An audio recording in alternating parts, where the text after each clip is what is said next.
ನಿಮ್ಮೆಲ್ಲರೂ ಕೂಡ ಇವತ್ತಿನ ತರಗತಿಗೆ ಆತ್ಮೀಯವಾಗಿ ಸ್ವಾಗತಿಸ್ತಾ ಇದ್ದೀನಿ ಮಕ್ಕಳೇ. ಇವತ್ತಿನ ತರಗತಿಯಲ್ಲಿ 10ನೇ ತರಗತಿಯ ಪದ್ಯಭಾಗ ಕುವೆಂಪುರವರು ರಚನೆ ಮಾಡಿರ್ತಕ್ಕಂತಹ ಹಸುರು ಎಂಬ ಪದ್ಯಭಾಗವನ್ನು ನಾವು ಇವತ್ತಿನ ದಿವಸ ತಿಳ್ಕೊಳ್ಳೋಣ. ಈ ಹಸುರು ಪದ್ಯಭಾಗವನ್ನು ತಿಳ್ಕೊಳ್ಳೋಕ್ಕಿಂತ ಮುಂಚಿತವಾಗಿ ಕವಿ ಪರಿಚಯವನ್ನು ನಾವು ಅರ್ಥ ಮಾಡಿಕೊಳ್ಳೋಣ. ಇಲ್ಲಿ ಕುವೆಂಪುರವರು ಬರೆದಿರ್ತಕ್ಕಂತಹ ಹಸುರು ಪದ್ಯಭಾಗ ಕುವೆಂಪು ಪುಟ್ಟಪ್ಪನವರ ಕಾವ್ಯನಾಮ. ಕುವೆಂಪುರವರ ಪೂರ್ಣ ಹೆಸರು ಕುಪ್ಪಳ್ಳಿ ವೆಂಕಟಪ್ಪ ಪುಟ್ಟಪ್ಪ. ಕುವೆಂಪುರವರ ಪೂರ್ಣ ಹೆಸರು ಕುಪ್ಪಳ್ಳಿ ವೆಂಕಟಪ್ಪ ಪುಟ್ಟಪ್ಪ. ಇವರ ಕಾಲ 1904 ಡಿಸೆಂಬರ್ 29. ಇವರ ಕಾಲ ಎಷ್ಟು? 1904 ಡಿಸೆಂಬರ್ 29. ಇವರ ಸ್ಥಳ ಯಾವುದು? ಶಿವಮೊಗ್ಗ ಜಿಲ್ಲೆ ತೀರ್ಥಹಳ್ಳಿ ತಾಲೂಕಿನ ಕುಪ್ಪಳ್ಳಿ ಇವರ ಜನ್ಮಸ್ಥಳ. ಇವರು ಬರೆದಿರ್ತಕ್ಕಂತಹ ಕೃತಿಗಳನ್ನು ನಾವು ಗಮನಿಸೋಣ ಮಕ್ಕಳೇ. ಇವರು ಅನೇಕ ಕವನ ಸಂಕಲನಗಳನ್ನು ರಚನೆ ಮಾಡಿದ್ದಾರೆ. ಅದರಲ್ಲಿ ಮುಖ್ಯವಾಗಿ ಕೊಳಲು, ಪಾಂಚಜನ್ಯ, ಪ್ರೇಮ ಕಾಶ್ಮೀರ, ಪಕ್ಷಿ ಕಾಶಿ. ಇವರು ಬರೆದಿರ್ತಕ್ಕಂತಹ ಕಥಾ ಸಂಕಲನಗಳನ್ನು ಗಮನಿಸಿ ಮಕ್ಕಳೇ. ನನ್ನ ದೇವರು ಮತ್ತು ಇತರ ಕಥೆಗಳು, ನನ್ನ ದೇವರು ಮತ್ತು ಇತರ ಕಥೆಗಳು. ಇವರು ಬರೆದಿರ್ತಕ್ಕಂತಹ ಮುಖ್ಯವಾಗಿರ್ತಕ್ಕಂತಹ 2 ಕಾದಂಬರಿಗಳು ಕಾನೂರು ಹೆಗ್ಗಡತಿ, ಮಲೆಗಳಲ್ಲಿ ಮದುಮಗಳು. ಕುವೆಂಪುರವರು ಬರೆದಿರ್ತಕ್ಕಂತಹ ಕಾದಂಬರಿಗಳು ಯಾವ್ಯಾವು? 1 ಕಾನೂರು ಹೆಗ್ಗಡತಿ, 2 ಮಲೆಗಳಲ್ಲಿ ಮದುಮಗಳು. ನೋಡಿ, ಕಾನೂರು ಹೆಗ್ಗಡತಿ ಮತ್ತೆ ಮಲೆಗಳಲ್ಲಿ ಮದುಮಗಳು ಇದು ಧಾರಾವಾಹಿ ರೂಪದಲ್ಲಿ ದೂರದರ್ಶನದಲ್ಲಿ ಬರ್ತದೆ ಮಕ್ಕಳೇ. ಅದನ್ನು ನೀವು ನೋಡಿ ಸಿಗ್ತದೆ, ಯೂಟ್ಯೂಬಲ್ಲಿ ಸರ್ಚ್ ಮಾಡಿ ಸಿಗುತ್ತೆ. ಅದನ್ನ ನೋಡಿ, ಬಹಳ ಅದ್ಭುತವಾಗಿರ್ತಕ್ಕಂತಹ ಕಾದಂಬರಿಗಳು. ಹಾಗೆ ಇವರು ಬರ್ತಕ್ಕಂತಹ ವಿಮರ್ಶಾ ಸಂಕಲನಗಳು ತಪೋನಂದನ, ರಸೋ ವೈಸಾಹ ಅಂತೇಳಿ. ತಪೋನಂದನ ಮತ್ತೆ ರಸೋ ವೈಸಾಹ ಅಂತೇಳಿ. ಇವರು ಬರ್ತಕ್ಕಂತಹ ನಾಟಕಗಳು ಜಲಗಾರ, ಯಮನ ಸೋಲು, ಬೆರಳಿಗೆ ಕೊರಳು. ಜಲಗಾರ, ಯಮನ ಸೋಲು, ಬೆರಳಿಗೆ ಕೊರಳು.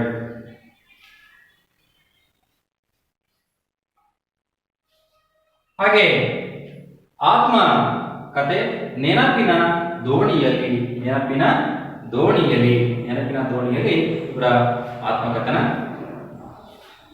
ಇವರು ಒಟ್ಟಾರೆ ಸಾಹಿತ್ಯಕ್ಕೆ ಇವರು ಅನೇಕ ಪ್ರಶಸ್ತಿಗಳು ಬಂದಿದೆ.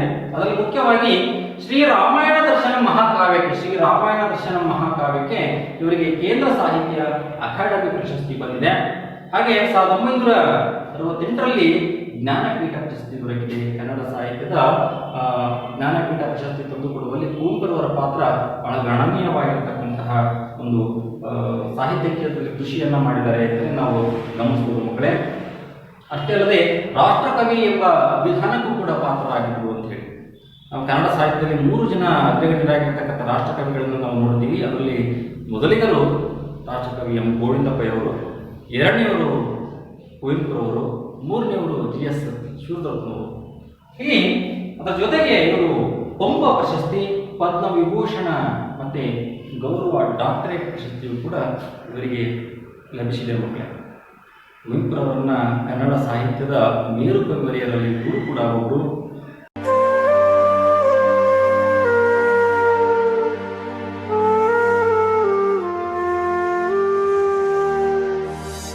ಕರ್ನಾಟಕ ಎಂಬುದೇನು? ಹೆಸರೇ ಬರಿಯ ಮಣ್ಣಿಗೆ.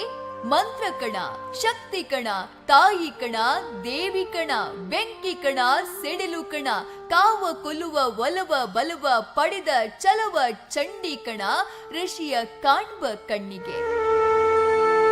ಕನ್ನಡ ಭಾಷೆ, ನೆಲ, ಜಲದ ಬಗ್ಗೆ ಕನ್ನಡಿಗರ ನರನಾಡಿಗಳಲ್ಲೂ ರೋಷ ಉಕ್ಕುವಂತೆ ಮಾಡಿದ ಕವಿ ಕುವೆಂಪು. ಕುವೆಂಪು ಅವರನ್ನ 16ನೇ ಶತಮಾನದ ಇಂಗ್ಲಿಷ್ನ ವಿಶ್ವಶ್ರೇಷ್ಠ ಸಾಹಿತಿ, ಕವಿ ಹಾಗೂ ನಾಟಕಕಾರ ವಿಲಿಯಂ ಶೇಕ್ಸ್ಪಿಯರ್ ಅವರಿಗೆ ಹೋಲಿಸ್ತಾರೆ. ಇಂಗ್ಲಿಷ್ ಕವಿ ಜಾನ್ ಮಿಲ್ಟನ್ಗೆ ಸಮ ಅಂತಾರೆ. ಕನ್ನಡದ ಈ ವಿಶ್ವಮಾನ್ಯ ಬರಹಗಾರ ಕುವೆಂಪು ಅವರನ್ನ ಮುಟ್ಟಲಾಗದೆ ನೊಬೆಲ್ ಪ್ರಶಸ್ತಿಯೇ ಬಡವಾಯಿತು ಅನ್ನುವವರು ಇದ್ದಾರೆ. ಆದ್ರೆ ಕುವೆಂಪು ಮಾತ್ರ ತಮ್ಮ ಕೊನೆಯ ದಿನಗಳವರೆಗೂ ತಮ್ಮ ಆಳದ ನೆನಪುಗಳನ್ನ ಮೊಗೆದು ಬರೆದಿದ್ದು ಕನ್ನಡದಲ್ಲಿ ಮಾತ್ರ. ಅವರ ನೆನಪಿನ ದೋಣಿಯನ್ನ ಕಾವೇರಿಯಿಂದ ಗೋದಾವರಿಯವರೆಗೂ ಹರಿಯಬಿಟ್ರು. ಕನ್ನಡ ಎನೆ ಕುಣಿದಾಡುವುದೆನ್ನದೆ ಕನ್ನಡ ಎನೆ ಕಿವಿ ನಿಮಿರುವುದು, ಕಾಮನ ಬೆಲ್ಲನು ಕಾಣುವ ಕವಿಯಳು ತೆಕ್ಕನೆ ಮನಮೈ ಮರೆಯುವುದು. ಹೀಗೆ ಕನ್ನಡದ ಘನತೆಯನ್ನ ಜಗದಗಲಕ್ಕೂ ಪಸರಿಸಿದ ಕವಿ ಕುವೆಂಪು. ಸಮಕಾಲೀನ ಕವಿಗಳಿಂದಲೇ ರಸಋಷಿ, ಯೋಗದ ಕವಿ ಎನಿಸಿಕೊಂಡ ಕೊಪ್ಪಳ್ಳಿ ವೆಂಕಟಪ್ಪ ಪುಟ್ಟಪ್ಪ ಎನ್ನುವ ಮಲೆನಾಡು ಶಿವಮೊಗ್ಗದ ಈ ಧೀಮಂತ ಪ್ರತಿಭೆ ಮೊದಲು ಕಾವ್ಯಗಳನ್ನ ರಚಿಸಿದ್ದು ಇಂಗ್ಲಿಷ್ನಲ್ಲಿ.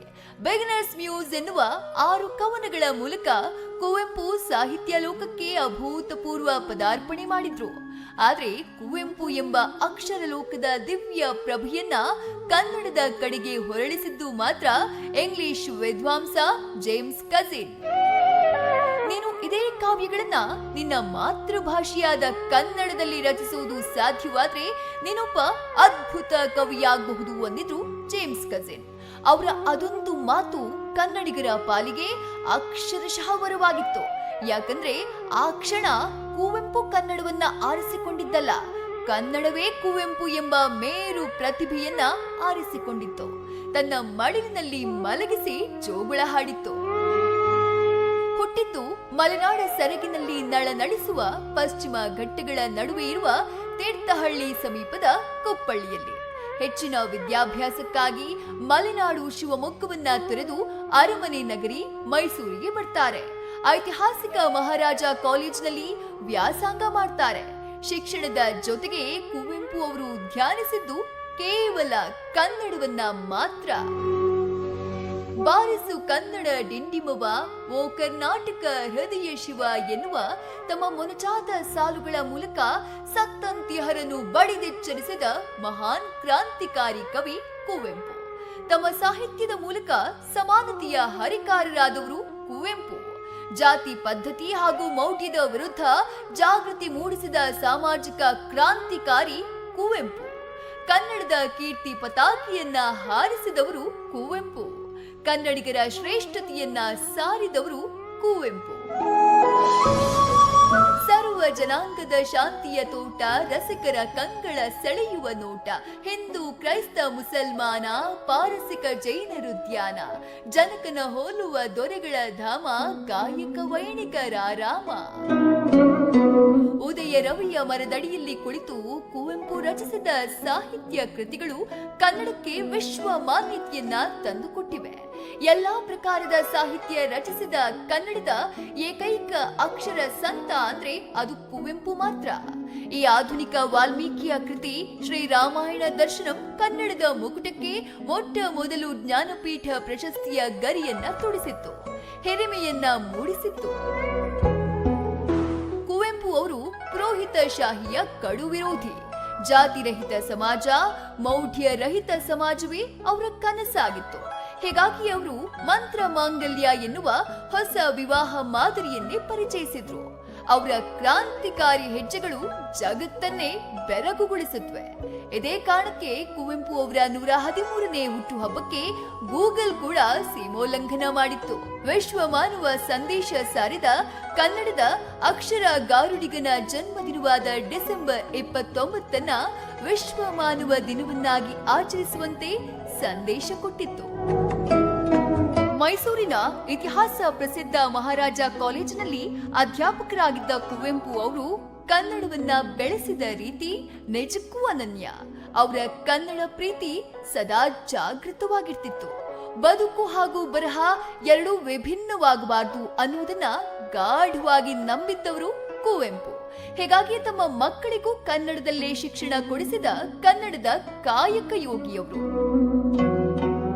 ಕನ್ನಡದಲ್ಲಿ ಬರೆಯುತ್ತಾ ಹೋದಂತೆ ಕುವೆಂಪು ಅವರನ್ನ ಹಿಂಬಾಲಿಸಿದ ಶಿಷ್ಯ ಪರಂಪರೆ ಇಡೀ ಕನ್ನಡ ನಾಡಿನುದ್ದಕ್ಕೂ ಹಬ್ಬಿಕೊಂಡಿತ್ತು. ಅಂದು ಕುವೆಂಪು ಹಬ್ಬಿಸಿದ ಕನ್ನಡದ ಬಳ್ಳಿಯಲ್ಲಿ ಎಂದಿಗೂ ಹೂಗಳು ಅರಳುತ್ತಲೇ ಇವೆ, ಕಂಪನ್ನ ಪಸರಿಸುತ್ತಲೇ ಇವೆ. ಕನ್ನಡಕ್ಕಾಗಿ ಕೈಯಿತ್ತು ನಿನ್ನ ಕೈ ಕಲ್ಪವೃಕ್ಷವಾಗುತ್ತದೆ, ಕನ್ನಡಕ್ಕಾಗಿ ಕೊರಳಿತ್ತು ಪಾಂಚಜನ್ಯ ಮೊಳಗುತ್ತದೆ. ಕನ್ನಡದ ಕಂಪು ಕುವೆಂಪು ಅಂತೇಳಿ ಇವ್ರನ್ನ ನಾವು ಕರಿತೀವಿ ಮಕ್ಕಳೇ. ಕನ್ನಡ ಸಾಹಿತ್ಯ ಕ್ಷೇತ್ರದಲ್ಲಿ ಎಲ್ಲ ಕ್ಷೇತ್ರದಲ್ಲೂ ಕೂಡ ಇವರು ಸಾಧನೆಯನ್ನು ಮಾಡಿದ್ದಾರೆ. ಕವನ ಸಂಕಲನಗಳನ್ನು, ಕಾದಂಬರಿಗಳನ್ನು, ವಿಮರ್ಶಾ ಕೃತಿಗಳನ್ನು, ನಾಟಕಗಳನ್ನು, ಆತ್ಮಕಥೆಗಳನ್ನು ಎಲ್ಲ ಕ್ಷೇತ್ರದಲ್ಲೂ ಕೂಡ ಅದ್ಭುತವಾಗಿರ್ತಕ್ಕಂತಹ ಸಾಧನೆಯನ್ನು ಮಾಡಿದ್ದಾರೆ ಮಕ್ಕಳೇ. ಕುವೆಂಪುರವರ ಬರೆತಕ್ಕಂತಹ ಅನೇಕ ಕೃತಿಗಳು ನಿಮಗೆ ಇಲ್ಲೇ ಕುವೆಂಪು ವಿಶ್ವವಿದ್ಯಾನಿಲಯದಲ್ಲಿ ಹತ್ತಿರ ಇದೆ. ದಯಮಾಡಿ ನೀವು ಅಲ್ಲಿಗೆ ಭೇಟಿ ಕೊಟ್ಟು ಅವರು ಬರೆತಕ್ಕಂತಹ ಕೃತಿಗಳನ್ನು ಒಂದು ಗ್ರಂಥಾಲಯದಲ್ಲಿ ಒಂದು ಭಾಗವಾಗಿ ಅಲ್ಲಿ ಇಟ್ಟಿದ್ದಾರೆ ಮಕ್ಕಳೇ. ಖಂಡಿತ ಒಮ್ಮೆ ನೀವು ಸಾಧ್ಯ ಮಾಡಿಕೊಂಡು ಅಲ್ಲಿಗೆ ಹೋಗಿ ಕಣ್ಣಾರೆ ನೋಡಿ ಓದಿಗೂ ಕೂಡ ಅವಕಾಶ ಇದೆ. ಅದನ್ನು ಒಂದಾದರೂ ಕೂಡ ನೀವು ಕವನ ಸಂಕಲನಗಳನ್ನಾಗಿರ್ಬೋದು, ಕಥೆಗಳನ್ನಾಗಿರ್ಬೋದು, ನಾಟಕಗಳನ್ನಾಗಿರ್ಬೋದು, ನೀವು ಅದನ್ನು ಗಮನಿಸಿ ಮಕ್ಕಳೇ. ನೋಡೋಕ್ಕಾಗದೇ ಇದ್ರೂ ಕೂಡ, ಅಲ್ಲಿ ಹೋಗೋಕ್ಕಾಗದೇ ಇದ್ರೂ ಕೂಡ ನೀವು ಮೊಬೈಲ್ಗಳಲ್ಲಿ, ಯೂಟ್ಯೂಬ್ಗಳಲ್ಲಿ ಸರ್ಚ್ ಮಾಡಿದರೆ ಸಾಕಷ್ಟು ವಿಷಯಗಳು ಬರ್ತದೆ. ಸ್ವಲ್ಪನಾದರೂ ಕೂಡ ಅದನ್ನು ಓದ್ಕೊಂಡು ಅವರು ಬರೆದಿರ್ತಕ್ಕಂಥ ಅಂಶಗಳನ್ನು ನೀವು ಗಮನಿಸಬೇಕು ಮಕ್ಕಳಿಗೆ. ಹಾಗೆ ಪ್ರಸ್ತುತ ಪದ್ಯಭಾಗದ ಒಂದು ಆಶಯ ಭಾವವನ್ನು ಗಮನಿಸಿ. ಈ ಹಸುರು ಅಂತಕ್ಕಂತಹ ಪದ್ಯಭಾಗವನ್ನು ಕುವೆಂಪುರವರು ಬರೆತಕ್ಕಂತಹ ಪಕ್ಷಿ ಕಾಶಿ ಎನ್ನುವ ಕವನ ಸಂಕಲನದಿಂದ ಆಯ್ಕೆ ಮಾಡಿಕೊಳ್ಳಲಾಗಿದೆ ಮಕ್ಕಳೇ. ಈ ಪದ್ಯಭಾಗದಲ್ಲಿ ಮುಖ್ಯವಾಗಿ ಆಶ್ವಾಯುಜ ಮಾಸದ ನವರಾತ್ರಿಯಲ್ಲಿ ಹೆಪ್ಪುಗಟ್ಟಿದ ಹಚ್ಚ ಹಸುರನ್ನು ಕಂಡು ಪ್ರೇರಿತವಾದ ಒಂದು ಕವನವಾಗಿದೆ. ಕುವೆಂಪುರವರು ಮುಂಚಿತವಾಗಿರ್ತಕ್ಕಂತಹ ಸ್ಥಳ ಮಲೆನಾಡು ಭಾಗ ದಟ್ಟವಾಗಿರ್ತಕ್ಕಂತಹ ಅರಣ್ಯ ಪ್ರದೇಶ, ಎತ್ತರವಾಗಿರ್ತಕ್ಕಂತಹ ಬೆಟ್ಟಗಳು ಇರುವಂತಹ ಪ್ರದೇಶ, ಎಲ್ಲೂ ನೋಡಿದ್ರು ಕೂಡ ಹಸುರುಮಯವಾಗಿರ್ತಕ್ಕಂತಹ ಒಂದು ಪ್ರದೇಶ. ಅಲ್ಲಿ ಕುತ್ಕೊಂಡು ಕವನವನ್ನು ರಚನೆ ಮಾಡ್ತಾ ಇದ್ರೆ ಖಂಡಿತವಾಗಿಯೂ ಕೂಡ ಎಂಥವರಿಗೂ ಕೂಡ ಒಂದು ಎಲ್ಲ ಅಂಶಗಳು ಕೂಡ ಹಸಿರಾಗಿ ಕಾಣುತ್ತೆ ಮಕ್ಕಳೇ. ಅಲ್ಲಿ ಮುಖ್ಯವಾಗಿ ಆಶ್ವಾಯುಜ ಮಾಸದಲ್ಲಿ ಸಾಮಾನ್ಯವಾಗಿ ನೀವು 12 ತಿಂಗಳುಗಳು ಅಂತ ಏನು ಕರಿತೀವಿ, ಅದನ್ನು ನಾವು ಮಾಸಗಳು ಅಂತ ಆಶ್ವೀಜ, ಕಾರ್ತಿಕ, ಮಾರ್ಗಶಿರ, ಪುಷ್ಯ, ಫಾಲ್ಗುಣ, ಹೀಗೆ 12 ಮಾಸಗಳು ಏನಿದೆ. ಈ 12 ಮಾಸದಲ್ಲಿ ಮುಖ್ಯವಾಗಿ ಆಶ್ವಯುಜ ಮಾಸದಲ್ಲಿ ಒಂದು ಹಸುರಿನ ಒಂದು ವಾತಾವರಣವನ್ನು ಕಂಡು ಪ್ರೇರಿತವಾಗಿರ್ತಕ್ಕಂತಹ ಒಂದು ಕವನ ಹಸುರು ಅಂತಕ್ಕಂಥದ್ದು. ಹಾಗೆ ಕವಿಗೆ ಉಂಟಾದ ಒಂದು ಸೌಂದರ್ಯ ಅನುಭವವನ್ನು ಪ್ರಸ್ತುತ ಪದ್ಯಭಾಗದಲ್ಲಿ ವರ್ಣಿಸಲಾಗಿದೆ ಅಂತಕ್ಕಂಥದ್ದು. ಒಂದು ಕವಿಗೆ ಕಂಡಂತಹ ಒಂದು ಪ್ರಕೃತಿಯ ಒಂದು ವೈಭವವನ್ನು ಪ್ರಸ್ತುತ ಪದ್ಯಭಾಗದಲ್ಲಿ ವರ್ಣಿಸಿದ್ದಾರೆ ಮಕ್ಕಳೇ. ಹಾಗೆ ಇವರಿಗೆ ಆಗಸ, ಮುಗಿಲು, ಮೋಡಗಳು, ಗದ್ದೆ, ಬಯಲು, ಸಂಜೆಯ ವಾತಾವರಣ, ಹಕ್ಕಿಯ ದನಿ ಎಲ್ಲವೂ ಕೂಡ ಹಸುರಾಗಿ ಕಾಣಿಸ್ತಾ ಇದೆ ಅಂತಕ್ಕಂಥದ್ದು. ಕವಿಯ ಆತ್ಮಕ್ಕೆ ಅವರು ನೋಡುವಂತಹ ಎಲ್ಲ ಅಂಶಗಳು ಕೂಡ ಹಸುರು ಬಣ್ಣದಲ್ಲಿಯೇ, ಹಸುರುಮಯವಾಗಿಯೇ ಕಾಣುವಂಥ ಅಂಶವನ್ನು ಪ್ರಸ್ತುತ ಪದ್ಯಭಾಗದಲ್ಲಿ ಗಮನಿಸ್ತೀವಿ ಮಕ್ಕಳೇ. ಹಾಗೆ ಕವಿ ಮತ್ತು ಪ್ರಕೃತಿ ಎರಡೂ ಲೀನವಾಗುವ ಕ್ರಿಯಾತ್ಮಕ ಚಟುವಟಿಕೆಯನ್ನು ಈ ಪದ್ಯಭಾಗದಲ್ಲಿ ನಾವು ನೋಡ್ತೀವಿ ಅಂತಕ್ಕಂಥದ್ದು. ಕವಿಯ ಆತ್ಮ ಏನು ಅವರು ನೋಡುವಂತಹ ಒಂದು ಹಸುರಿನ ವಾತಾವರಣ ಏನಿದೆ, ಆ ಹಸುರಿನ ವಾತಾವರಣದಲ್ಲಿ ಒಂದು ಮೈಮರೆತು ಲೀನವಾಗುವಂತಹ ಒಂದು ಕ್ರಿಯೆಯನ್ನು ಈ ಪದ್ಯಭಾಗದಲ್ಲಿ ನಾವು ಗಮನಿಸ್ತೀವಿ ಮಕ್ಕಳೇ. ಹಾಗೆ ಈ ಪದ್ಯಭಾಗದಲ್ಲಿ ಬರ್ತಕ್ಕಂತಹ ಒಂದು ಕಠಿಣ ಪದಗಳ ಅರ್ಥವನ್ನು ನೀವು ಗಮನಿಸಬೇಕು. ಇಳೆ, ಇಳೆ ಅಂದರೆ ಭೂಮಿ ಅಂತೇಳಿ, ಇಳೆ ಅಂದರೆ ಭೂಮಿ. ಎಲರ್ ಅಂದರೆ ಗಾಳಿ, ಎಲರ್ ಅಂದರೆ ಗಾಳಿ. ಕೊನೆ, ಕೊನೆ ಅಂದರೆ ಗೊನೆ, ಅಡಿಕೆಯ ಗೊನೆ, ತೆಂಗಿನ ಗೊನೆ, ತೆಂಗಿನಕಾಯಿಯ ಗೊನೆ, ಕೊನೆ ಅಂದರೆ ಗೊಂಚಲು ಅಂತೇಳಿ. ತಿರೆ, ತಿರೆ ಅಂದರೆ ಭೂಮಿ ಅಂತ, ತಿರೆ ಅಂದರೆ ಭೂಮಿ. ಧಾತ್ರಿ ಎಂದು ಕೂಡ ಆ ಭೂಮಿ, ಧರಿತ್ರಿ ಅಂತಲೂ ಕೂಡ ಕರಿತೀವಿ ಮಕ್ಕಳೇ. ಮಕಮಲ್ಲು, ಮಕಮಲ್ಲು ಅಂದರೆ ನಯವಾಗಿರ್ತಕ್ಕಂತಹ ಒಂದು ಬಟ್ಟೆ ಅಂತೇಳಿ, ನಯವಾಗಿರ್ತಕ್ಕಂತಹ ಒಂದು ಬಟ್ಟೆಯನ್ನು ನಾವು ಮಕಮಲ್ಲು ಅಂತ ಕರಿತೀವಿ. ವನಧಿ, ವನಧಿ ಅಂದರೆ ಸಮುದ್ರ ಅಂತೇಳಿ. ಶ್ಯಾಮಲ, ಶ್ಯಾಮಲ ಬಣ್ಣ, ಕಪ್ಪು ನೀಲಿಯ ಬಣ್ಣ, ಶ್ಯಾಮ, ಕೃಷ್ಣನನ್ನು ನಾವು ಶ್ಯಾಮ ಅಂತೇಳಿ ನಾವು ಕರಿತೀವಿ. ಕಪ್ಪು ನೀಲಿಯು ಬಣ್ಣ ಮಿಶ್ರಿತವಾಗಿರ್ತಕ್ಕಂಥ ಬಣ್ಣವನ್ನು ನಮಗೆ ಶ್ಯಾಮ ಅಂತೇಳಿ ಕರಿತೀವಿ ಕೃಷ್ಣನಿಗೆ.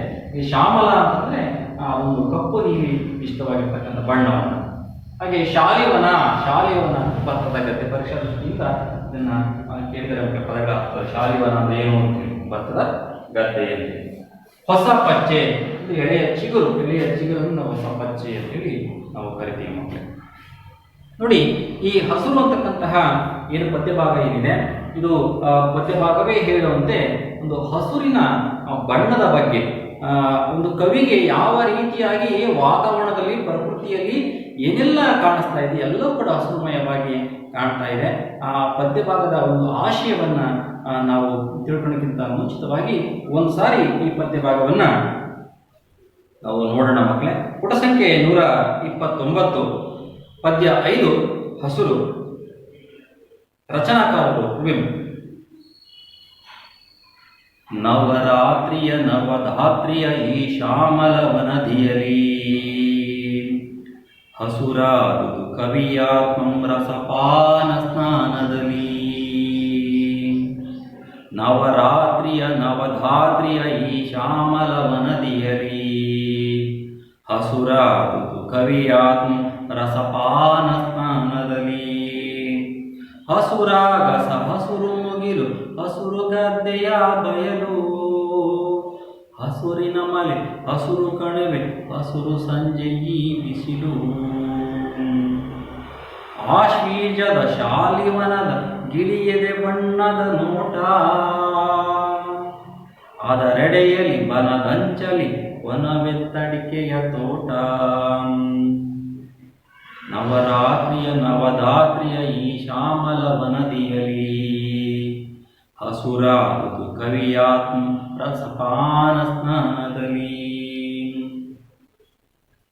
ಅದು ಹುಲ್ಲಿನ ಮಲ್ಲಿನ ಹೊಸ ಪಚ್ಚೆಯ ಜಮಖಾನೆ ಪಸರಿಸೆತಿರೆ ಮೈ ಮುಚ್ಚಿರೆ ಬೇರೆ ಬಣ್ಣವನ್ನು ಕಾಣಿ. ಹೊಸ ಹೂವಿನ ಕಂಪು ಹಸರು ಎಲರಿನ ತಂಪು ಹಸರು ಹಕ್ಕಿಯ ಪರಲಿಂಪು ಹಸಿರು ಹಸುರು ಹಸುರಳಿಯುಸಿರು. ಹಸುರತ್ತಲು ಹಸುರಿತ್ತಲು ಹಸುರೆತ್ತಲು ಕಡಲಿನಲ್ಲಿ ಹಸುರ್ಗಟ್ಟಿತು ಕವಿಯಾತ್ಮ ಹಸುರು ನೆತ್ತರು ಒಡಲಿನಲ್ಲಿ. ನವರಾತ್ರಿಯ ನವಧಾತ್ರಿಯ ಈ ಶ್ಯಾಮಲ ವನದಿಯಲಿ ಹಸುರಾದುದು ಕವಿಯಾತ್ಮ ರಸಪಾನ ಸ್ನಾನದಲ್ಲಿ ರಸಪಾನ ಸ್ನಾನದಲ್ಲಿ. ಬಹಳ ಅದ್ಭುತವಾಗಿರ್ತಕ್ಕಂತಹ ಒಂದು ಕವನ. ಕುವೆಂಪುರವರ ಒಂದು ಕವನದ ವೈಶಿಷ್ಟ್ಯವೇ ಅದೇ ತರಹ. ಪಕ್ಷಿಕಾಶಿ ಕವನ ಸಂಘದಲ್ಲಿ ಬರ್ತಕ್ಕಂಥ ಏನು ಪದ್ಯಭಾಗಗಳಿವೆ ಎಲ್ಲವೂ ಕೂಡ ಒಂದು ಪ್ರಕೃತಿ ಸೌಂದರ್ಯವನ್ನ ವರ್ಣನೆ ಮಾಡಿರ್ತಕ್ಕಂತಹ ಒಂದು ಪದ್ಯಭಾಗ. ಮಲೆನಾಡು ಭಾಗದಲ್ಲಿ ಏನು ಕುವೆಂಪುರವರು ರಚನೆ ಮಾಡಿರ್ತಕ್ಕಂತಹ ಒಂದು ಇಡೀ ಪ್ರಕೃತಿಯ ಸೌಂದರ್ಯ ಆ ಪಕ್ಷಿಕಾಶಿ ಕವನದಲ್ಲಿರ್ತಕ್ಕಂತಹ ಎಲ್ಲ ಕವನಗಳ ಒಳಭಾಗದಲ್ಲಿ ನಾವು ಆಂತರ್ಯದಲ್ಲಿ ನಾವು ಗಮನಿಸ್ತೀವಿ ಮಕ್ಕಳೇ. ಕುವೆಂಪುರವರು ಏನು ಕವಿಶೈಲದಲ್ಲಿ ಅವರು ಏನು ಕುತ್ಕೊಂಡು ಅವರು ಒಂದು ಸಾರಿ ಎಲ್ಲ ಕಡೆಯೂ ಕೂಡ ಕಣ್ಣ ಹಾಯಿಸಿದ್ದೇ ಆದರೆ ದಟ್ಟವಾಗಿರ್ತಕ್ಕಂತಹ ಬೆಟ್ಟಗಳು, ಮೋಡ, ಆಕಾಶ, ಒಂದು ಗಿಡ, ಮರ, ಬಳ್ಳಿ, ಪಶು ಪಕ್ಷಿಗಳು ಎಲ್ಲವೂ ಅವರಿಗೆ ಕಣ್ಣಿಗೆ ಕಾಣಿಸ್ತಾ ಇದ್ವು. ಆ ಎಲ್ಲ ಕಣ್ಣಿಗೆ ಕಾಣುವಂತಹ ಒಂದು ಅಂಶಗಳಿಗೇನಿದೆ ಎಲ್ಲವೂ ಕೂಡ ಹಸುರುಮಯವಾಗಿವೆ ಅಂತೆ. ಇಲ್ಲಿ ಹಸುರು ಅಂತಕ್ಕಂಥದ್ದು ಬಣ್ಣ ಮಾತ್ರ ಅಷ್ಟೇ ಅಲ್ಲ, ಅದು ಒಂದು ರೀತಿ ಅಭಿವೃದ್ಧಿಯ ಸಂಕೇತ ಅಂತಾನೆ ಕೂಡ ನಾವು ಹೇಳ್ತೀವಿ ಅಂತ. ಸಾಮಾನ್ಯವಾಗಿ ನಾವು ಹಳ್ಳಿಯ ಗ್ರಾಮೀಣ ಭಾಗದಲ್ಲಿ ನೋಡಿದರೆ ಮುತ್ತೈದರು ಹಸಿರು ಬಳೆಗಳನ್ನು ಹಾಕಿಕೊಳ್ಳುವಂಥದ್ದು, ಹಸಿರು ಸೀರೆಯನ್ನು ಧರಿಸುವಂಥದ್ದು, ಅವೆಲ್ಲವೂ ಕೂಡ ನಾವು ಗಮನಿಸಿದರೆ ಈ ಒಂದು ರೀತಿ ಅಭಿವೃದ್ಧಿಯ ಸಂಕೇತ ಹಸಿರು ಬಣ್ಣ ಅಂತಲೇ ನಾವು ಕರಿತೀವಿ ಮಕ್ಕಳೇ. ಅದರ ಜೊತೆಗೆ ಈ ಹಸಿರು ಬಣ್ಣ ರೈತ ಸಂಘದ ರೈತ ಮುಖಂಡರಲ್ಲಿ ಹಾಕಿಕೊಳ್ಳುವಂತಹ ಒಂದು ಹಸಿರು ಶಾಲೆಗಳನ್ನು ಗಮನಿಸಿ ಅವೆಲ್ಲವೂ ಕೂಡ ಒಂದು ರೀತಿ ಗ್ರಾಮ್ಯ ಭಾಗದಲ್ಲಿ ಅತಿ ಯಥೇಚ್ಛವಾಗಿ. ಇಲ್ಲಿ ನಗರಗಳಲ್ಲಿ ನಾವು ಬರೀ ಕಾಂಕ್ರೀಟ್ ಕಾಡುಗಳನ್ನು ಮನೆಗಳನ್ನು ನಾವು ನೋಡ್ತೀವಿ ಬಿಟ್ಟರೆ ಗ್ರಾಮೀಣ ಭಾಗದಲ್ಲಿ ಅತಿ ಹೆಚ್ಚಾಗಿ ಸ್ವಲ್ಪ ಮಟ್ಟಿಗೆ ಮತ್ತು ಪ್ರಕೃತಿ ಸೌಂದರ್ಯಗಳನ್ನು ಗಮನಿಸ್ತೀವಿ ಅನ್ನೋ ಮಟ್ಟಿಗೆ. ಅದರಲ್ಲೂ ಕೂಡ ಶಿವಮೊಗ್ಗ ಜಿಲ್ಲೆಯ ತೀರ್ಥಹಳ್ಳಿ ಭಾಗ ಏನಿದೆ, ಸುತ್ತ ಅರಣ್ಯವಾಗಿರ್ತಕ್ಕಂಥ ಪ್ರದೇಶ, ದಟ್ಟವಾಗಿರ್ತಕ್ಕಂಥ ಬೆಟ್ಟಗಳಿಂದ ಕೂಡಿರ್ತಕ್ಕಂಥ ಪ್ರದೇಶ, ಅಲ್ಲಿ ನೀವು ಕೂಡ ಏನಾದರೂ ಒಂದು ಸಾರಿ ಸಂಚಾರ ಮಾಡಿದ್ದೇ ಆದರೆ ಕಣ್ಣಿಗೆ ಖಂಡಿತವಾಗಲೂ ಕೂಡ ತಂಪು ಆಗುತ್ತೆ ಅಂತೇಳಿ. ಎಲ್ಲೂ ನೋಡಿದ್ರು ಕೂಡ ಹಚ್ಚ ಹಸಿರಿಂದ ಕೂಡಿರ್ತಕ್ಕಂತಹ ಅಂಶಗಳನ್ನು ಗಮನಿಸ್ತೀವಿ. ಹಾಗೆ ಅದನ್ನು ಮುಖ್ಯವಾಗಿ ನಾವು ಆಶ್ವಯುಜ ಮಾಸದಲ್ಲಿ ನಾವು ಎಲ್ಲವೂ ಕೂಡ ಒಂದು ಹಸಿರು ಬಣ್ಣ ಅಂತಕ್ಕಂಥದ್ದು ಒಂದು ರೀತಿ ಎಲ್ಲಿ ನೋಡಿದ್ರು ಕೂಡ ಆಕ್ರಮಿಸ್ಕೊಂಡಿರುತ್ತೆ ಅನ್ನೋ ಮಟ್ಟಿಗೆ ಆ ಮಾಸದಲ್ಲಿ ಒಂದು ಪ್ರಕೃತಿಯ ವಾತಾವರಣವನ್ನು ವೈಶಿಷ್ಟ್ಯವನ್ನು ಕಂಡು ಪ್ರೇರಿತವಾಗಿ ಹಸುರು ಅಂತಕ್ಕಂತಹ ಒಂದು ಪದ್ಯ ಅವರಿಂದ ರಚನೆ ಆಯಿತು ಅನ್ನೋದನ್ನು ನಾವು ಗಮನಿಸ್ತೀವಿ ಮಕ್ಕಳೇ. ಅದನ್ನು ಈ ಪದ್ಯ ಭಾಗದ ಭಾವವನ್ನು ನಾವು ಒಂದೊಂದೇ ನಾವು ನೋಡೋಣ ಮಕ್ಕಳೇ. ನೋಡಿಲಿ, ನವರಾತ್ರಿಯ ನವಧಾತ್ರಿಯ ಈ ಶ್ಯಾಮಲ ವನದಿಯಲಿ ಅಂದರೆ ನವರಾತ್ರಿ, ನವ ಅಂದರೆ 9 ಏನು ನವರಾತ್ರಿ ದಸರಾ ಹಬ್ಬದ ಸಮಯ ಏನು ಹತ್ರ ಬರ್ತಾ ಇದೆ. ಆ ನವರಾತ್ರಿಯಲ್ಲಿ ನವಧಾತ್ರಿ, ಧಾತ್ರಿ ಧರಿತ್ರಿ ಅಂತ ಭೂಮಿ, ಆ ಭೂಮಿ ಅಂತಕ್ಕಂಥದ್ದು ನಾವು ವೈಶಿಷ್ಟ್ಯವಾಗಿರ್ತಕ್ಕಂಥ ಹೊಸದಾಗಿ ಕಾಣ್ತಾ ಇದೆ, ಹೊಸದಾಗಿ ನಿಮಗೆ ಕಣ್ಣಿಗೆ ಗೋಚರಿಸ್ತಾ ಇದೆ ಅಂತೇಳಿ. ಇಲ್ಲಿ ಬಯಲು ಪ್ರದೇಶದವರು ಏನಾದರೂ ಕೂಡ ನಮ್ಮ ಮಲೆನಾಡು ಭಾಗಕ್ಕೆ ಬಂದರೆ ಖಂಡಿತವಾಗಿಯೂ ಕೂಡ ಈ ಥರದ ವಾತಾವರಣ ನಮ್ಮಲ್ಲಿ ಯಾಕೆ ಇಲ್ಲ ಅನ್ನೋದು ಅವರಿಗೆ ಭಾಸ ಆಗ್ತದೆ ಮಕ್ಕಳೇ. ಇಲ್ಲಿ ಮುಖ್ಯವಾಗಿ ಏನು ಈ ಭೂಮಿಯ ಒಂದು ಹೊಸ ವಾತಾವರಣ ಏನಿದೆ, ಹೊಸ ವೈಶಿಷ್ಟ್ಯ ಏನಿದೆ, ಇದು ಆಕ್ರಮಿಸ್ತಕ್ಕಂತಹ ಒಂದು ವಾತಾವರಣ ಈ ಒಂದು ಆಶ್ವಯುಜ ಮಾಸದಲ್ಲಿ ಅಂತಕ್ಕಂಥದ್ದು. ಸಾಮಾನ್ಯವಾಗಿ ಹಸಿರು ಬಣ್ಣ ಒಂದು ರೀತಿ ಕಪ್ಪನೆಯ ಬಣ್ಣವಾಗಿ ಬದಲಾವಣೆ ಹೊಂದುತ್ತೆ. ಆ ಕಣ್ಣಿಗೆ ಹಸಿರು ಬಣ್ಣ ಅಂತಕ್ಕಂಥದ್ದು ತುಂಬ ಆಕರ್ಷಣೀಯವಾಗಿ ಕಾಣುತ್ತೆ ಅಂತೇಳಿ. ನವರಾತ್ರಿಯ ನವಧಾತ್ರಿಯ ಈ ಶ್ಯಾಮಲ ವನದಿಯಲಿ, ಶ್ಯಾಮಲ ಬಣ್ಣ ಅಂತಂದರೆ ಒಂದು ರೀತಿ ಕಪ್ಪು ನೀಲಿ ಮಿಶ್ರಿತವಾಗಿರ್ತಕ್ಕಂತಹ ಬಣ್ಣ. ಆ ಬಣ್ಣವನ್ನು ಒಳಗೊಂಡಿರ್ತಕ್ಕಂಥದ್ದು ಇಡೀ ಒಂದು ಏನು ಧರಿತ್ರಿಯನ್ನು ಆವರಿಸಿಕೊಂಡಿರ್ತಕ್ಕಂಥ ಅಂಶವನ್ನು ಕುವೆಂಪುರವರು ನೋಡ್ತಾರೆ. ವನದಿ ಅಂತಂದರೆ ಸಮುದ್ರ ಅಂತಕ್ಕಂಥದ್ದು ಎಷ್ಟು ವಿಶಾಲವಾಗಿ ಕಾಣುತ್ತೆ.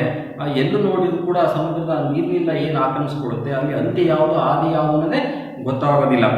ಆ ರೀತಿಯಾಗಿ ಅವರಿಗೆ ಯಾವ ಅಂಶವನ್ನು ನೋಡಿದ್ರು ಕೂಡ ಹಸಿರು ಬಣ್ಣವಾಗಿ ಕಾಣುತ್ತೆ ಅಂತೇಳಿ ಅವರು ಇರುವಂತಹ ವಾತಾವರಣವೇ ಒಂದು ಹಸಿರಿಂದ ಕೂಡಿರ್ತಕ್ಕಂಥ ಒಂದು ವಾತಾವರಣ. ಹಾಗಾಗಿ ಅವರಿಗೆ ಎಲ್ಲೂ ನೋಡಿದ್ರು ಕೂಡ ಒಂದು ರೀತಿ ಅದರ ಒಂದು ನೋಟ ಆಗಿರಲಿ, ಒಂದು ಭಾವನೆಗಳಾಗಿರಲಿ, ಅವರು ಉಸಿರಾಡುವಂತಹ ಗಾಳಿ ಆಗಿರಲಿ, ಅವೆಲ್ಲವೂ ಕೂಡ ಅವರಿಗೆ ಒಂದು ಹಸಿರು ಬಣ್ಣವಾಗಿ ಹಸಿರುಮಯವಾಗಿಯೇ ಕಾಣ್ತಾ ಇದೆ ಅನ್ನೋದನ್ನು ನಾವು ಕವಿ ಹೇಳ್ತಾ ಇದ್ದಾರೆ ಮಕ್ಕಳು. ಹಸುರಾದುದು ಕವಿಯಾತ್ಮ ರಸಪಾನ ಸ್ನಾನದಲ್ಲಿ ಅಂದರೆ ಇಡೀ ಆ ಕವಿಯ ಆತ್ಮವೇ ಬಾಲ್ಯದಿಂದ ಹಿಡಿದು ಅವರು ಏನು ಅಂತ್ಯದವರೆಗೂ ಕೂಡ ಅದೇ ಭಾಗದಲ್ಲಿ ಏನಿದ್ರು ಆ ಬಾಲ್ಯದಲ್ಲಿ ನೋಡಿರ್ತಕ್ಕಂತಹ ಒಂದು ಅಲ್ಲಿಂದ ಇಂದಿನವರೆಗೆ ಅವರು ಇಡೀ ಮಲೆನಾಡು ಭಾಗದಲ್ಲಿ ಏನು ಸಂಚಾರ ಮಾಡಿದ್ದಾರೆ ಅವೆಲ್ಲವೂ ಕೂಡ ಹಸಿರುಮಯವಾಗಿ ಅವರು ಉಸಿರೊಳಗೆ ಬೆರೆತ್ಕೊಂಡಿದೆ. ಮತ್ತು ಅಷ್ಟೇ ಅಲ್ಲ, ದೇಹದ ಜೊತೆಗೇನೆ ಆತ್ಮವೂ ಕೂಡ ಒಂದು ಹಸಿರಿನ ಬಣ್ಣಕ್ಕೆ ಆಕರ್ಷಣೀಯವಾಗಿರ್ತಕ್ಕಂಥ ಅಂಶವನ್ನು ನಾವು ನೋಡ್ತೀವಿ. ರಸಪಾನ ಸ್ಥಾನದಲ್ಲಿ ಆ ಒಂದು ಹಸಿರಿನ ಒಂದು ರುಚಿ ಏನಿದೆ, ರಸವತ್ತಾಗಿರ್ತಕ್ಕಂಥ ಅಂಶ ಏನಿದೆ, ಅದರೊಳಗೆ ಇಡೀ ಅವರ ಬದುಕನ್ನೇ ಒಂದು ಕಳೆದಿದ್ದಾರೆ ಅನ್ನುವ ಒಂದು ಅಂಶ ಈ ಒಂದು ಪ್ರಸ್ತುತ ಪದ್ಯ ಭಾಗದಲ್ಲಿ ನಾವು ನೋಡ್ತೀವಿ ಮಕ್ಕಳೇ. ರಸಪಾನ ಸ್ನಾನದಲ್ಲಿ ಅಂದರೆ ಆ ಸ್ನಾನವನ್ನು ಮಾಡುವಾಗ ಏನು ನಾವು ನೀರಲ್ಲಿ ಮಿಂದುತ್ತೀವಿ, ಹಾಗೆ ಇಡೀ ಕವಿಯ ಆತ್ಮವೂ ಕೂಡ ಹಸಿರು ಬಣ್ಣದಿಂದ ಹಸಿರುಮಯವಾಗಿದೆ ಅಂತಕ್ಕಂಥ ಒಂದು ಅಂಶವನ್ನು ಪದ್ಯಭಾಗ ಗಮನಿಸ್ತೀವಿ ಮಕ್ಕಳೇ. ಹಾಗೆ ಎರಡನೇ ಪದ್ಯಭಾಗವನ್ನು ಗಮನಿಸಿ, ಹಸುರಾಗಸ ಹಸಿರು ಮುಗಿಲು ಹಸಿರು ಗದ್ದೆಯ ಬಯಲು ಅಂತೇಳಿ. ಅವರಿಗೆ ಕುವೆಂಪುರವರಿಗೆ ಅವರಿಗೆ ಕಾಣುವಂತಹ ಪ್ರತಿಯೊಂದು ವಸ್ತುವು ಕೂಡ ಹಸಿರುಮಯವಾಗಿ ಹಸಿರು ಬಣ್ಣವಾಗಿಯೇ ಕಾಣುತ್ತೆ ಅಂತ. ಹಸುರು ಆಗಸ ಆಕಾಶ ತತ್ಸಮ ತದ್ಭವ, ಆಕಾಶ ಬಣ್ಣ ನೋಡಲಿಕ್ಕೆ ನಮಗೆ ನೀಲಿ ಬಣ್ಣದಾಗಿ ಕಾಣುತ್ತೆ ಮಕ್ಕಳೇ. ಆದರೆ ಕವಿಗೆ ಕುವೆಂಪುರವರಿಗೆ ಆಕಾಶವೂ ಕೂಡ ನೀಲಿ ಬಣ್ಣವಾಗಿ ಕಾಣ್ತಾ ಇದೆ, ಹಸಿರುಮಯವಾಗಿ ಕಾಣ್ತಾ ಇದೆ. ನಮಗೆ ಸಾಮಾನ್ಯ ಒಬ್ಬ ವ್ಯಕ್ತಿಗೆ ಆಕಾಶದ ಬಣ್ಣ ನೀಲಿ ರೀತಿ ಕಂಡರೂ ಕೂಡ ಇಲ್ಲಿ ಕವಿಗೆ ಆ ನೀಲಿ ಬಣ್ಣದ ಬದಲಾಗಿ ಹಸಿರಾಗಿ ಕಾಣ್ತಾ ಇದೆ ಅಂತಕ್ಕಂಥದ್ದು. ಹಾಗೆ ಹಸಿರು ಮುಗಿಲು, ಮೋಡ ನಾವು ಬಿಳಿಯ ಬಣ್ಣದಲ್ಲಿ ಕಪ್ಪು ಬಣ್ಣದಲ್ಲಿ ನಾವು ಕಾಣುತ್ತೆ. ಆದರೆ ಕವಿಗೆ ಆ ಮೋಡವೂ ಕೂಡ ಹಸಿರು ಬಣ್ಣವಾಗಿ ಕಾಣ್ತಾ ಇದೆ. ಆಕಾಶ ಮತ್ತು ಮೋಡಗಳು ಅವೆಲ್ಲವೂ ಕೂಡ ಹಸಿರುಮಯವಾಗಿ ಕಾಣ್ತಾ ಇದೆ. ಹಸುರಾಗಸ ಹಸಿರು ಮುಗಿಲು ಹಸಿರು ಗದ್ದೆಯ ಬಯಲು. ಗದ್ದೆಗಳು, ಭತ್ತದ ಗದ್ದೆಗಳು ಏನು ನೋಡ್ತಾ ಇದೆ ಎಲ್ಲವೂ ಕೂಡ ಹಸಿರುಮಯವಾಗಿ ಕಾಣ್ತಾ ಇದೆ. ಮಲೆನಾಡು ಭಾಗದಲ್ಲಿ ಯಥೇಚ್ಛವಾಗಿ ಅಲ್ಲಿ ನೀರು ಹೆಚ್ಚಿಗೆ ಇರೋದ್ರಿಂದ ಭತ್ತವನ್ನು ಯಥೇಚ್ಛವಾಗಿ ಬೆಳೀತಾರೆ. ಆ ಗದ್ದೆಯ ಬಯಲು ಈ ವಿಶಾಲವಾಗಿರೋದ್ರಿಂದ ಇಡೀ ಆ ಗದ್ದೆಯಲ್ಲಿ ಏನೂ ಕೂಡ ಬೇರೆ ಬಣ್ಣ ಕಾಣ್ತಾನೆ ಇಲ್ಲ. ಹಚ್ಚ ಹಸುರಿನಿಂದ ಕೂಡಿರ್ತಕ್ಕಂಥದ್ದು. ಹಸಿರು ಆಗಸ, ಹಸಿರು ಮುಗಿಲು, ಹಸಿರು ಗದ್ದೆಯ ಬಯಲು, ಆಕಾಶ, ಮೋಡ ಮತ್ತು ಗದ್ದೆಗಳು ಹಸಿರುಮಯವಾಗಿ ಕುವೆಂಪುರವರಿಗೆ ಕಾಣ್ತಾ ಇದೆ ಅಂತಕ್ಕಂಥದ್ದು. ಹಾಗೆ ಹಸಿರಿನ ಮಲೆ, ಹಸಿರು ಕಣುವೆ, ಹಸಿರು ಸಂಜೆ ಈ ಬಿಸಿಲು. ಇಲ್ಲಿ ಮಲೆ ಅಂದರೆ ಬೆಟ್ಟಗಳು, ಗುಡ್ಡಗಳು ಏನಿದೆ, ಈ ಎಲ್ಲಿ ನೋಡಿದ್ರು ಕೂಡ ಅವರಿಗೆ ಆ ಬೆಟ್ಟಗಳನ್ನು ಸುಮ್ಮನೆ ಕಣ್ಣಾಯಿಸಿದರೆ ಅದು ಕೂಡ ಹಸಿರಾಗಿ ಅವರಿಗೆ ಕಾಣ್ತಾ ಇದೆ. ಮತ್ತು ಹಸಿರು ಕಣಿವೆಗಳು, ಆ ಬೆಟ್ಟದ ನಡುವೆ ಇರ್ತಕ್ಕಂಥ ಹಾದು ಹೋಗ್ತಕ್ಕಂಥ ಏನು ಜಾಗ ಏನಿದೆ ಅದು ಕೂಡ ಅವರಿಗೆ ಹಸಿರು ಬಣ್ಣವಾಗಿ ಕಾಣ್ತಾ ಇದೆ. ಮತ್ತು ಹಸಿರು ಸಂಜೆ ಬಿಸಿಲು, ಸಂಜೆಯ ವಾತಾವರಣ, ಸಾಯಂಕಾಲದ ವಾತಾವರಣ ಒಂದು ರೀತಿ ತಂಪನೆಯ ವಾತಾವರಣ. ಆ ತಂಪನೆಯ ವಾತಾವರಣದಲ್ಲಿ ಹಸಿರು ಬಣ್ಣ ಒಂದು ರೀತಿ ನೋಡಲಿಕ್ಕೆ ತುಂಬ ಇಂಪಾಗಿ ಇರ್ತದೆ ಮತ್ತು ತಂಪಾಗಿ ಇರ್ತಕ್ಕಂತಹ ಒಂದು ಅಂಶವನ್ನು ಗಮನಿಸ್ತೀವಿ. ಅದರ ಜೊತೆಗೆ ಬಿಸಿಲು ಕೂಡ ಕುವೆಂಪುರವರಿಗೆ ಹಸಿರು ಬಣ್ಣವಾಗಿ ಕಾಣ್ತಾ ಇದೆ ಅಂತೇಳಿ. ನೋಡಿ, ಕುವೆಂಪುರವರು ಮಲೆನಾಡಿನ ಒಂದು ವಾತಾವರಣದಲ್ಲಿ ಇರೋದ್ರಿಂದ ಅವರಿಗೆ ಎಲ್ಲವೂ ಕೂಡ, ಎಲ್ಲ ವಸ್ತುಗಳು ಕೂಡ ಹಸಿರುಮಯವಾಗಿಯೇ ಕಾಣುವಂಥ ಅಂಶವನ್ನು, ಪ್ರಕೃತಿಯ ಒಂದು ವೈಶಿಷ್ಟ್ಯವನ್ನು ಕುವೆಂಪುರವರು ನಮಗೆ ತೋರಿಸ್ಕೊಟ್ಟಿದ್ದಾರೆ ಅಂತಕ್ಕಂಥದ್ದು. ಒಂದು ಸಾರಿ ನಾವು ಕುಪ್ಪಳ್ಳಿ ಕವಿಶಲ್ಯ ಭಾಗಕ್ಕೆ ನಾವು ಹೋಗೋರು ಮಕ್ಕಳೇ, ಖಂಡಿತವಾಗ್ಲೂ ಕೂಡ ಹಬ್ಬದ ವಾತಾವರಣ ಉಂಟಾಗುತ್ತೆ ಅಂತ ಹೇಳಿ.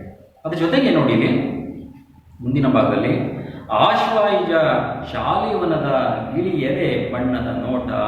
ಒಂದು ಆಶ್ವೀಜ ಮಾಸದಲ್ಲಿ ಶಾಲಿವನ, ಭತ್ತದ ಗದ್ದೆ, ಶಾಲಿವನ ಅಂದರೆ ಭತ್ತದ ಗದ್ದೆಗಳು ಏನಿವೆ ಅವೆಲ್ಲವೂ ಕೂಡ ಹಸಿರುಮಯವಾಗಿ ಇರುತ್ತದೆ, ಹಸಿರು ಬಣ್ಣದಲ್ಲಿ ಇರುತ್ತೆ ಅಂತೇಳಿ. ಹಾಗೆ ಗಿಳಿಯದೆ ಬಣ್ಣದ ನೋಟ, ಗಿಳಿ ಅಂತಕ್ಕಂಥದ್ದನ್ನು ನಾವು ನೋಡಿದರೆ ಹಸಿರು ಬಣ್ಣದಲ್ಲಿ ಇರುತ್ತೆ. ಅಲ್ಲಿ ಗಿಳಿಯ ಎದೆ ಭಾಗದಲ್ಲಿ ಇರ್ತಕ್ಕಂತಹ ಒಂದು ಬಣ್ಣ ಏನಿದೆ ಅದು ಕೂಡ ಒಂದು ಹಸಿರುಮಯವಾಗಿರ್ತಕ್ಕಂಥದ್ದು. ಆ ಗಿಳಿಯ ಬಣ್ಣದ ಜೊತೆಗೇ ಆ ವಸ್ತುಗಳು ಏನಿವೆ ಅವರಿಗೆ ಕಣ್ಣಿಗೆ ಕಾಣುವಂತಹ ಎಲ್ಲ ಅಂಶಗಳು ಕೂಡ ಹಸಿರುಮಯವಾಗಿ ಕಾಣ್ತಾ ಇದೆ. ಆ ನೋಡುವಂತಹ ಪತ್ತಿಯನ್ನು ದೃಷ್ಟಿ ಏನಿದೆ ಆ ದೃಷ್ಟಿಗಳೆಲ್ಲವೂ ಕೂಡ ಹಸಿರಾಗಿ ಕಾಣ್ತಾ ಇದೆ ಅಂತೇಳಿ. ಅದರೆಡೆಯಲ್ಲಿ ಬನದಂಚಲಿ ಕೊನೆ ಅಡಿಕೆಯ ತೋಟ. ಅದರೆಡೆಯಲ್ಲಿ ಬನದಂಚಲಿ, ವನ ತತ್ಸಮ ತದ್ವ. ಆ ವನದ ಅಂಚಿನಲ್ಲಿ ಇರ್ತಕ್ಕಂತಹ ಏನು ಅಡಿಕೆಯ ತೋಟ ಇದೆ, ಆ ಅಡಿಕೆಯ ತೋಟವೂ ಕೂಡ ಅವರಿಗೆ ಹಚ್ಚ ಹಸಿರಾಗಿ ಕಾಣುವಂಥದ್ದು. ಅದ್ರ ಜೊತೆಗೆ ಆ ಅಡಿಕೆಯ ಮರದಲ್ಲಿರ್ತಕ್ಕಂತಹ ಅಡಿಕೆಯ ಗೊಂಚಲುಗಳು, ಕೊನೆ ಅಡಿಕೆಯ ಗೊಂಚಲುಗಳು ಏನಿವೆ ಆ ಗೊಂಚಲು ಕೂಡ ಒಂದು ಹಸಿರು ಬಣ್ಣವಾಗಿ ಇರುತ್ತೆ, ಹಸಿರುಮಯವಾಗಿ ಕಾಣುತ್ತೆ. ನೋಡಿ, ಕವಿವರಿಯರಿಗೆ ಕಂಡಿದ್ದೆಲ್ಲ ಆ ವಸ್ತುಗಳನ್ನು ಕೂಡ ಒಂದು ಕವನದಲ್ಲಿ ತರುವಂತಹ ಒಂದು ಪ್ರಯತ್ನವನ್ನು ಮಾಡುವಂತಹ ಅಂಶ ಇದೆಯಲ್ಲ, ಖಂಡಿತವಾಗಿಯೂ ಕೂಡ ಅವರಿಗೆ ಒಂದು ಬಾಲ್ಯದಿಂದ ಅವರು ಅಂತ್ಯದವರೆಗೆ ಇರುವಂತಹ ಒಂದು ವಾತಾವರಣ ಏನಿದೆ ಅವೆಲ್ಲವೂ ಕೂಡ ಅವರಿಗೆ ಹಚ್ಚ ಹಸಿರಿನ ಒಂದು ಅಂಶಗಳು ಅವರಿಗೆ ಆವರಿಸ್ಕೊಂಡಿದ್ದಾವೆ, ಮನೆಗಳಲ್ಲಿ ತುಂಬಿಕೊಂಡಿದ್ದಾವೆ ಅಂತಕ್ಕಂಥ ಅಂಶವನ್ನು ನಾವಿಲ್ಲಿ ನೋಡ್ಬೋದು ಮಕ್ಕಳೇ. ಅಷ್ಟೇ ಅಲ್ಲದೆ ಅದು ಹುಲ್ಲಿನ ಮಲ್ಲಿನ ಹೊಸ ಪಚ್ಚೆಯ ಜಮಖಾನೆ. ಅಲ್ಲಿ ಒಂದು ಮೃದುವಾಗಿರ್ತಕ್ಕಂತಹ ಬಟ್ಟೆ ಎಷ್ಟರ ಮಟ್ಟಿಗೆ ಮೃದುವಾಗಿರ್ತದೋ ಹಾಗೆ ಅವರು ಅಲ್ಲಿ ಬೆಟ್ಟದ ಗುಡ್ಡದಲ್ಲಿರ್ತಕ್ಕಂತಹ ಒಂದು ಹುಲ್ಲುಗಳು ಅವರಿಗೆ ಅಷ್ಟು ಹಚ್ಚ ಹಸಿರಿಂದ ಕೂಡಿರ್ತಕ್ಕಂಥ ಅಂಶಗಳೇನಿವೆ ಅದನ್ನು ಮುಟ್ಟಿದ ಅಷ್ಟು ಮೃದುವಾಗಿಯೇ ಅವರಿಗೆ ಕಾಣುತ್ತೆ ಅಂತ ಹೇಳಿ. ಹುಲ್ಲಿನ ಮಲ್ಲಿನ, ಹುಲ್ಲಿನ ಹಾಸಿಗೆ ರೂಪದಲ್ಲಿ ಅವರಿಗೆ ಕಾಣ್ತಾ ಇದೆ. ಅದರಲ್ಲಿ ಒಂದು ರೀತಿ ಒಂದು ಸಾರಿ ಮಲಗೋಣ ಅಥವಾ ಕುತ್ಕೊಳ್ಳೋಣ, ಅಲ್ಲಿ ಅದರ ಒಂದು ಆಸ್ವಾದವನ್ನು ಅನುಭವಿಸೋಣ ಅಂತಕ್ಕಂಥ ಒಂದು ಅಂಶ ಕವಿಯಲ್ಲಿ ಅಡಗಿಕೊಂಡಿದೆ ಅಂತಕ್ಕಂಥದ್ದು. ಅದು ಹುಲ್ಲಿನ ಮಲ್ಲಿನ ಹೊಸ ಪಚ್ಚೆಯ ಜಮಖಾನ ಯಾವ ರೀತಿ ಹಾಸಿದಾಗ ನಮಗೆ ಶುಭ್ರವಾಗಿ ಕಾಣ್ತಾ ಇರುತ್ತೋ ಅದೇ ರೀತಿ ಹಸಿರು ಬಣ್ಣದಿಂದ ಕೂಡಿರ್ತಕ್ಕಂತಹ ಆ ಹುಲ್ಲಿನ ಹಾಸಿಗೆ, ಆ ಬೆಟ್ಟದ ಮೇಲ್ಗಡೆ ಏನು ಹಾಸ್ಕೊಂಡಿದೆ ಅವೆಲ್ಲವೂ ಕೂಡ ಕವಿಗೆ ಜಮಖಾನೆಯನ್ನ ಅದಕ್ಕೆ ಹಾಸಿದಾರೇನೋ, ಹಸಿರು ಬಣ್ಣದಿಂದ ಕೂಡಿರ್ತಕ್ಕಂಥ ಜಮಖಾನವನ್ನ ಇಲ್ಲಿಗೆ ಹಾಸಿದಾರೇನೋ ಅನ್ನೋ ರೀತಿಯಲ್ಲಿ ಅದರ ಕಣ್ಣಿಗೆ ಭಾಸ ಆಗ್ತಾ ಇದೆ. ಪಸರಿಸೆ ತಿರೆ ಮೈ ಮುಚ್ಚಿರೆ ಬೇರೆ ಬಣ್ಣವನ ಕಾಣೆ. ಪ್ರಾಣಿ, ತಿರಿ ಅಂದರೆ ಭೂಮಿ.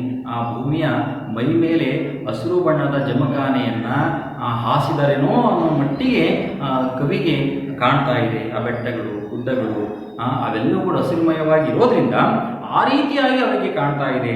ಆ ಜಮಖಾನೆಯನ್ನು ಹಾಸಿದಾಗ ಒಂದು ರೀತಿ ಶುಭ್ರವಾಗಿರ್ತಕ್ಕಂಥ ಒಂದು ಬಣ್ಣ, ಅದರಲ್ಲಿ ಕೂತ್ಕೊಳ್ಳಿಕ್ಕೆ ಅಂತ ನಮ್ಮ ಹಳ್ಳಿ ಕಡೆ ಜಮಖಾನವನ್ನು ಹಾಸ್ತೀವಿ.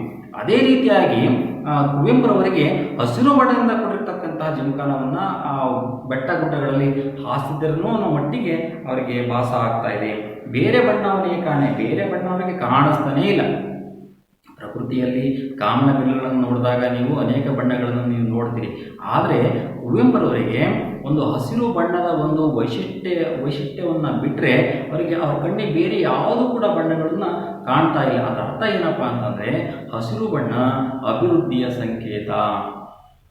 ಆ ಸಾಂಕೇತಿಕವನ್ನು ತನ್ನ ಕವನದಲ್ಲಿ ತರೋದ್ರ ಮುಖಾಂತರ ನಮ್ಮ ಒಂದು ಏನು ಪ್ರಕೃತಿಯ ಒಂದು ವರ್ಣನೆಯನ್ನು ನಮಗೆ ಒಂದು ಅನುಭವಿಸುವ ಮತ್ತು ಆಸ್ವಾದಿಸುವ ಒಂದು ಅಂಶದ ಕಡೆಗೆ ನಮ್ಮ ಮನಸ್ಸನ್ನು ತಲ್ಲೀನತೆ ಕಡೆಗೆ ಅವರು ಕರ್ಕೊಂಡು ಬರ್ತಾ ಇದ್ದಾರೆ.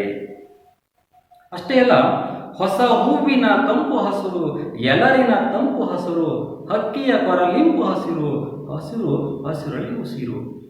ಇಷ್ಟೊತ್ತು ನಮಗೆ ಕವಿಗಳು ಏನು ಮಾಡ್ತಾ ಇದ್ರು, ಹಸಿರು ಬಣ್ಣದಲ್ಲಿರ್ತಕ್ಕಂತಹ ವಸ್ತುಗಳನ್ನು ನಮಗೆ ನಮ್ಮ ಕಡೆ ಅವರ ಕಡೆಗೆ ಕರ್ಕೊಂಡು ಹೋದರು. ಅಲ್ಲಿ ಏನು ಹುಲ್ಲಿನ ಬಣ್ಣ ಆಗಿರ್ಬೋದು, ಗದ್ದೆಯ ಬಣ್ಣ ಆಗಿರ್ಬೋದು, ಅಡಿಕೆಯ ಒಂದು ತೋಟದ ಗೊನೆಯ ಒಂದು ಬಣ್ಣ ಆಗಿರ್ಬೋದು.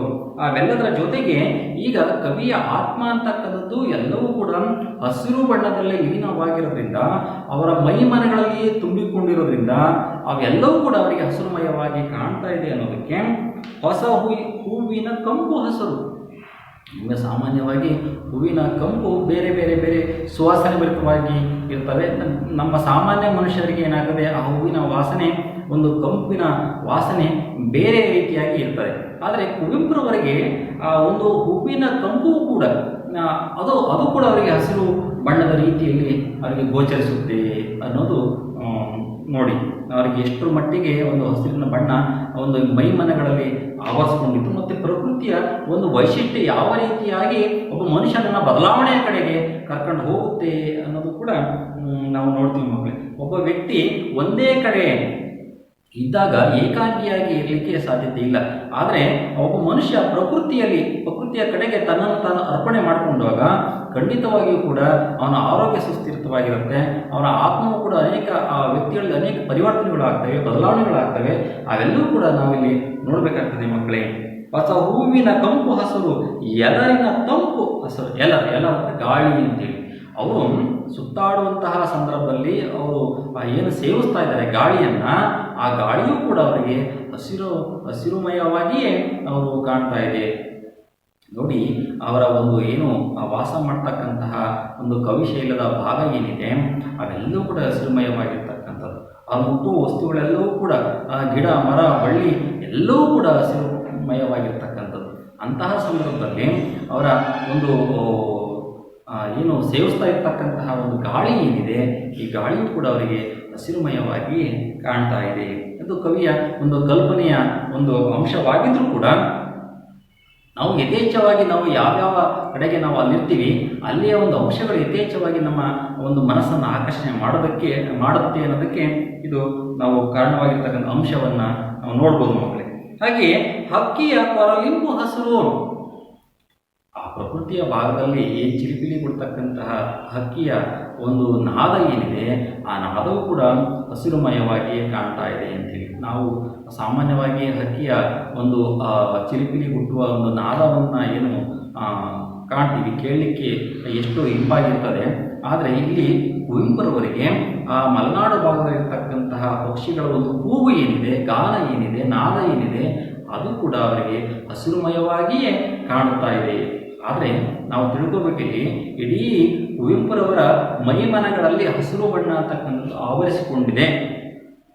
ಅದು ಯಾವುದರ ಸಂಕೇತ ಅಂತಂದರೆ ಆ ಒಂದು ವಾತಾವರಣ, ಒಂದು ಆ ಪ್ರಕೃತಿಯ ಒಂದು ವೈಶಿಷ್ಟ್ಯತೆ, ಪ್ರಕೃತಿಯ ಒಂದು ಸೌಂದರ್ಯವನ್ನು ಆಸ್ವಾದಿಸುವಂತಹ ಗುಣ ಇದ್ದವರಿಗೆ ಮಾತ್ರ ಗೊತ್ತಾಗುತ್ತೆ. ಸಾಮಾನ್ಯ ಒಂದು ಮನುಷ್ಯರಿಗೆ ಇದರ ಒಂದು ಗೋಜಿಗೆ ಹೋಗೋದಿಲ್ಲ, ಅದನ್ನು ಗಮನಿಸೋದಿಲ್ಲ. ನಾವು ಅದನ್ನು ಸಾಮಾನ್ಯರಲ್ಲೇ ಸಾಮಾನ್ಯವಾಗಿಯೇ ನೋಡ್ತೀವಿ ಹೊರತರೆ, ಆದರೆ ಇಲ್ಲಿ ಸಾಹಿತ್ಯ ರಚನೆ ಮಾಡ್ತಕ್ಕಂತಹ ಕವಿಗಳು ಪ್ರತಿಯೊಂದು ವಸ್ತುವನ್ನು ಕೂಡ ಅದರಲ್ಲಿ ವಿಶೇಷತೆಯನ್ನು ಹುಡುಕ್ತಾ ಹೋಗ್ತಾರೆ. ಕುವೆಂಪುರವರು ಕೂಡ ಅಷ್ಟೇ, ಪ್ರತಿಯೊಂದು ವಸ್ತುವಿನಲ್ಲೂ ಕೂಡ ಒಂದು ಹಸಿರು ಬಣ್ಣವನ್ನು ಇವರು ಹುಡುಕ್ತಾ ಇದ್ದಾರೆ.